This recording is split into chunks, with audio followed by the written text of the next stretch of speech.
శ్రీకాకుళం జిల్లాలో ఏఐటీయూసీ ఆధ్వర్యంలో civil supply corporation out sourcing ఉద్యోగులు ధర్నా నిర్వహించారు.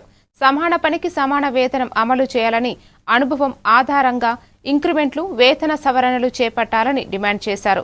దీర్ఘకాలంగా సేవలందిస్తున్న ఉద్యోగులకు న్యాయం చేయాలని కోరుతూ జిల్లా మేనేజర్కు వినతి పత్రం సమర్పించారు. ఈరోజు రాష్ట్ర వ్యాప్తంగా ఏఐటీయూసీ ఆధ్వర్యంలో మా గౌరవ అధ్యక్షులు శ్రీ వెంకట సుబ్బయ్య గారు ఆదేశానుసారం రాష్ట్రంలో గల 28 జిల్లాల్లో నిరసన కార్యక్రమాలను ప్రతి డిఎం ఆఫీస్ దగ్గరగా చేపట్టడం జరిగింది. రాష్ట్రంలో గల సివిల్ సప్లైస్ కార్పొరేషన్ సంస్థలో 251 ఎమ్మెల్యేలు కొట్టుకొని మేము అడుగుతున్న రాష్ట్ర ప్రభుత్వాన్ని సీమ కుట్టినట్లయినా లేదు.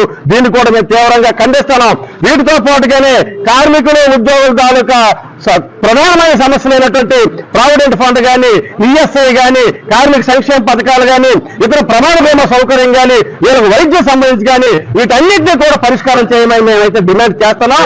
నేను ఇలా రానున్న రోజుల్లో రాష్ట్ర వ్యాప్తంగా కూడా సమరశీల పోరాటాలు, ఉధృతమైనటువంటి ఉద్యమాలు చేస్తాం.